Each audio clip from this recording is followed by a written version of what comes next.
అన్ని వర్గాల ప్రజలు అన్ని అవకాశాలు అందరికీ పాత్మలేశ్వర గారికి స్వాగతం సుస్వాగతం. కాంగ్రెస్ విద్య ఉద్యోగ ఆర్థిక రాజకీయ రంగంలో అన్ని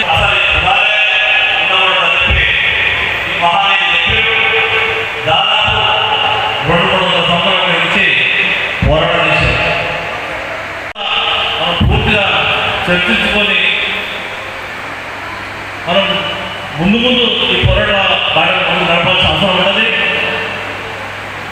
అంబేద్కర్ అంటే కేవలం దళితులే అంబేద్కర్ సంఘాలు పెట్టాము. బాలమౌలి బీసీ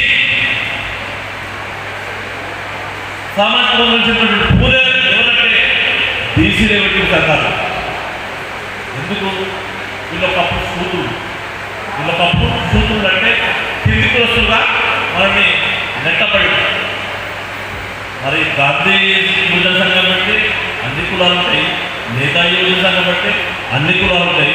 మరి ఎస్సీ ఎస్టీ బీసీ అంటే ఎవరి కుల నాయకులు వాళ్ళే వీళ్ళు దేశ నాయకులు కారా?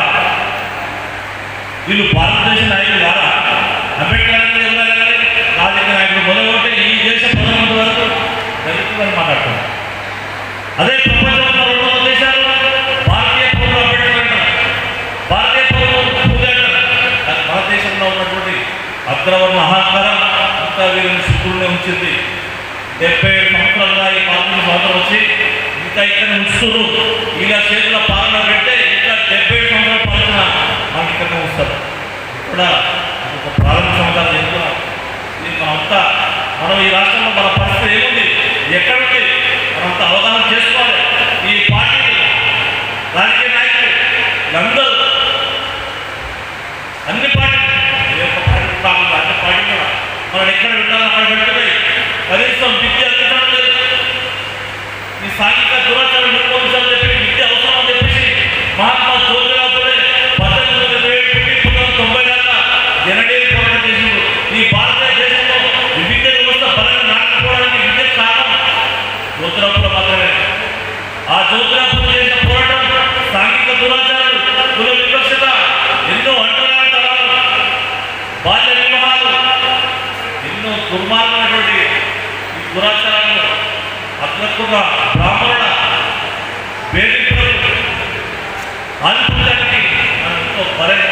వీటన్నింటినీ ఎదుర్కోవడానికి అందాలి, విద్య అందరూ నేర్చుకోవాలి అని చెప్పేసి పాఠశాలలో నిర్మించడం జరిగింది. ఈ దేశంలో పాఠశాల నెలకొల్పడానికి, అది కూడా గురుకుల పాఠశాల నెలకొల్పడానికి ప్రతి ఒక్కరికి విద్య అవసరాన్ని ఎలిగెత్తించాలని మహాత్మా జ్యోతిరావు పూలే. గాంధీజీకి మహాత్మా గాంధీ తెలియదు. ఒక అమ్మాయి పిటిషన్ వేసింది కోర్టులో, అసలు మహాత్మా గాంధీ ఎవరు ఇచ్చింది ఈ బీజాన్ని, దానికి ఆన్సర్ దొరకలే. కానీ మహాత్మా జ్యోతిరావు పూలే మాత్రం ఆనాడు బ్రిటిష్ సర్కారే మహాత్మా జ్యోతిరావు పూలే బ్రిటిష్. ఆయన చేస్తున్నటువంటి పోరాటానికి సబ్బండ వర్గాలు కూడా ఒక బ్రాహ్మణం తప్ప అన్ని వర్గాల మద్దతు తెలియడం వల్లనే ఈ భారతదేశంలో విద్యా వ్యవస్థ బలంగా నాటకపోయింది. ఈనాడు మనం అందరూ చదువుకుంటామంటే కేవలం జ్యోతిరావు పూలే పుణ్యమే. ఆ తర్వాత ఆయన మా గురువు అని చెప్పేసి అంబేద్కర్ తీసుకున్నాడు. 1890లో జ్యోతిరావు పూలే చనిపోతే 90 అంబేద్కర్ పెట్టాడు. జ్యోతిరావు పూలే చేసినప్పుడు అంబేద్కర్ చూడలే. ఆయన జీవితం చేతిగా చదివి ఈయన నా గురువు, ఈ వ్యవస్థ అనేది ప్రపంచంలో ఎక్కడ లేదు. భారతదేశంలో ఉన్నది ఈ తక్కువ కులం ఎక్కువ కులం ఇంకా ఎన్నేళ్ళు కొనసాగిస్తారు. ఈ అంటరానితనం ఎంత నిర్మూలించాలి, సమానత్వంగా ప్రజలు బతకాలి, ఆర్థికంగా సమానత్వం ఉండాలి, విద్యాపరంగా సమానత్వం ఉండాలి, ఉద్యోగపరంగా సమానత్వం ఉండాలి, రాజకీయ విషయం కూడా సమానత్వం ఉండాలని చెప్పేసి వాళ్ళు బోధించరు. ఇక అలా స్ఫూర్తి తీసుకొని ప్రతి సంవత్సరం మన సోదరులందరూ దండేసి దండ పెట్టిపోతున్నారు. దండేసి దండ పెట్టడం వల్ల ఏం ప్రయోజనం లేదు. వాళ్ళ స్ఫూర్తి తీసుకొని మనం పోరాటం చేసినప్పుడే వాళ్ళకి అని చెప్పేసి ఈ యొక్క బహుజన ప్రజాశక్తి తీసుకుంది ఈ నిర్ణయాన్ని, మన సిద్ధాంతాన్ని, మన పోరాట స్ఫూర్తిని రాష్ట్ర వ్యాప్తంగా అవసరం, దేశవ్యాప్తంగా మేము పాటించదలుచుకున్నాము.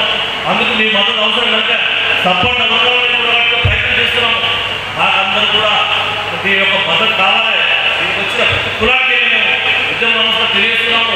ఈ సంఘంలో, ఈ బహుజన సంఘంలో నాతో పాటు కష్టపడి పనిచేస్తున్న ఉద్యమ నమస్కారం తెలియజేసుకుంటున్నాము. ఖచ్చితంగా పెద్ద ముందు మాట్లాడేది శ్రీరంగ 2 నిమిషాలు వస్తాడు. ఆ శ్రీరంగ రాగానే వాళ్ళకు నివాళులు అనిపించి మనం మొదలుపెట్టుకున్నాము. ఇంకా చాలా నిమిషాలు మాట్లాడేదంతా ఒక 2 నిమిషాలు ఓపుకోవడం అనేది మీ అందరికీ కోరుతా ఉన్నాను. వాళ్ళకి పోరాటం చేసి మనం ఇంత వచ్చినామంటే సమాజంలో కొనసాగుతున్నటువంటి వివక్ష ఉన్నదో దాన్ని ఎత్తి చూపడానికి ఇవాళ ఒక ప్రయత్నం జరుగుతూ ఉంది. మరి మీరందరూ గమనించేదంటే భూములు అగ్రవర్ణాల చేతుల్లోనే ఉన్నాయి, వ్యాపారాలు అగ్రవర్ణాల చేతిలో ఉన్నాయి, అవకాశాలు అగ్రవర్ణాల చేతిలో ఉన్నాయి, పోలీస్ స్టేషన్లు అగ్రవర్ణాల చేతుల్లో ఉన్నాయి, హాస్పిటళ్ళు విద్యా సంస్థలు కూడా అన్ని అగ్రవర్ణాల చేతులలో ఉన్నాయి. మరి అన్ని వ్యవస్థలను చేతిలో పెట్టుకొని అగ్రవర్ణాలు మన మీద దోపిడీ చేస్తూ ఉంటే మనము ఇవన్నీ తెలిసి కూడా మన ఓటును మాత్రం మళ్ళీ గొర్రెపై కషాయం అన్నట్టు మనం పోయి మన ఓటును మళ్ళీ వాళ్ళకే సమర్పించి వస్తాను. ఇది చేయాలంటే ఈ దేశం లోపల మన ప్రాంతం లోపల అంతర్లీనంగా ఉన్నటువంటి మానవ వనరులను, నాయకత్వ లక్షణాలను, నాయకులను ప్రోత్సహించి వాళ్ళ నాయకత్వ లక్షణాలను మనం పరిగణలోకి తీసుకోవాలి తప్పించి ఒక నాయకుడి వెనుకాల ఎంత దాన్ని ఈ సందర్భంగా మరీ ప్రత్యేకంగా వారిని అభినందిస్తూ ఈ కార్యక్రమాన్ని చేస్తూ మీ అందరికీ మరీ ముఖ్యంగా ఈ కార్యక్రమంలో మాట్లాడే అవకాశాలు కల్పించినటువంటి మన ముఖ్యమైనటువంటి ఆహ్వాన కమిటీ కూడా ప్రత్యేకమైనటువంటి ధన్యవాదాలు తెలియజేస్తున్నాను. జై భీమ్, జై పూలే. బ్రహ్మ విష్ణు ఈశ్వర అంటాం, అవునా కాదా? విష్ణు ఈశ్వర బ్రహ్మ అంటాం. విష్ణు ఈశ్వర బ్రహ్మని ఎట్లా అంటామో ఇట్లా పూలే, అంబేద్కర్, బాబు జగజీవన్ రావు ఆ విష్ణు ఈశ్వర బ్రహ్మ. మనము జడ్పీటీసీలు కావాలని మనం తెల్లంగి వేసుకొని కత్తర్ సొక్కలు వేసుకొని ఏసీ కార్లలో తిరగాలని మనం సుఖంగా సంతోషంగా మన అట్టడుగు వర్గాలు ఎస్సీ ఎస్టీ బీసీలంతా బంగారు కట్టాలి, బంగారాయిస్ ఉండాలి, వాళ్ళు చట్టసభలు పోవాలి, మా పేద తల్లి మంచి చీర కట్టుకోవాలి, ఓ 10 తులాల బంగారం వేసుకోవాలి, మా పేద తల్లి కూడా కారు వేసుకొని పోషపెట్టి హైదరాబాద్ కట్టుకోవాలి, మా పేద తల్లులకు కూడా రోగం వస్తే నొప్పి వస్తే పెద్ద దొరలు పట్టింది కాదు యశోద హాస్పిటల్ ఊహించుకోవాలి, ఈ భూమి మాది, ఈ సంపద మాది, ఈ దేశం మాది, ఈ ఉత్పత్తి మాది అని చెప్పి జీవితాంతం పోరాడేటువంటి మహనీయులే, మన ప్రత్యక్ష దేవుళ్ళే మహాత్మా జ్యోతిబా పూలే, అంబేద్కర్, పూలే. అదేవిధంగా ఇలా చెప్పి కనుక్కోవాలి. నేను అంటున్నా, ఇప్పుడు ఇది మేము ఉపన్యాసం ఇస్తున్నాం, మేము మీతో మాట్లాడుతున్నాం.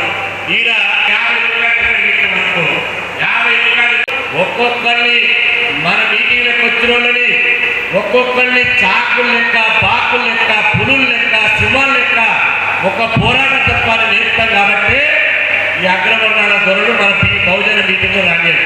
నేను అంటున్నా పెద్దమ్మా, మీరు గుర్తు పెట్టుకోండి, ఆనకాయ ఎందుకంటే సొరకాయ ఆనకాయ మనం అనేది. ఆనకాయ అంటే మన తెలంగాణ ఆనకాయ ఇంత పొడుగు ఉంటుంది, కోసి కూర అంటే అక్కడికి ఇంత అవుతుంది. ఇవాళ మనం ఈ పైసలు పెట్టి, డబ్బులు పెట్టి, వెహికల్స్ పెట్టి, ట్రాన్స్పోర్ట్ పెట్టి 1,00,000 మందితో వచ్చిందే సమానమైతే మనకు ఈ కంప్లిమెంట్ తోటి, కాన్సెప్ట్ తోటి అందరూ బీసీ, ఎస్సీ, ఎస్టీ లీడర్లు ఉన్నారు. వీళ్ళు 1,00,000 మందితో సమానం అని చెప్పి ఈ సందర్భంగా తెలియజేస్తున్నా. డబ్బులు పెట్టిన మనకు పనికిరాలి, వాళ్ళు వచ్చిన వాళ్ళు ఆనకాయలు ఆడుకోండి, మనం బియ్యం గింజలు ఆడుకోవాలి. బియ్యం ఎక్కుంటుంది తెలుసా? బియ్యం ఎక్కుంటుంది, మీరు కిలో వస్తే 3 కిలోల అన్నం అవుతుంది, కిలో వస్తే 3 కిలోల అన్నం అవుతుంది. మనం కూడా కట్టనే అందుకోసమే కాన్సెప్ట్ వేసుకోవాలి. ఏం చేయాలి? మానీయులు అనగానే దండం పెట్టి దండేసి పోయి పేపర్లలో, టీవీలో వస్తుంది కాదు. మానీయుల ఆశయాలను మనం ముందు తీసుకుపోవాలి. మానీయులు ఏం చెప్పిండ్రు? మానీయులు మనం దండం పెట్టి లేకపోతే మనం ఇస్తాం కదా, మనోడికి నెలమాసికమైందంటే మన ముత్తాతలో, తాతలో, తండ్రిలో చచ్చిపోతే నెలమాసికమైందంటే మనోడికి పండుగ. ఆయన పేరు ఎక్కడో సొంతంలో కాదు ఉంటాడు, కానీ ఆయన పేరు మనోడు పేర మటలు అదే షాపు కూడా టీ షాప్ అని చెప్పి అక్కడ పోతే దండం పెట్టాడు. వాళ్ళు అది కోరుకోలే. ఏం కోరుకున్నారు? అంటే సమానత్వం కోరుకున్నారు. అది రాజకీయ సమానత్వం కోరుకున్నారు, ఆర్థిక సమానత్వం కోరుకున్నారు,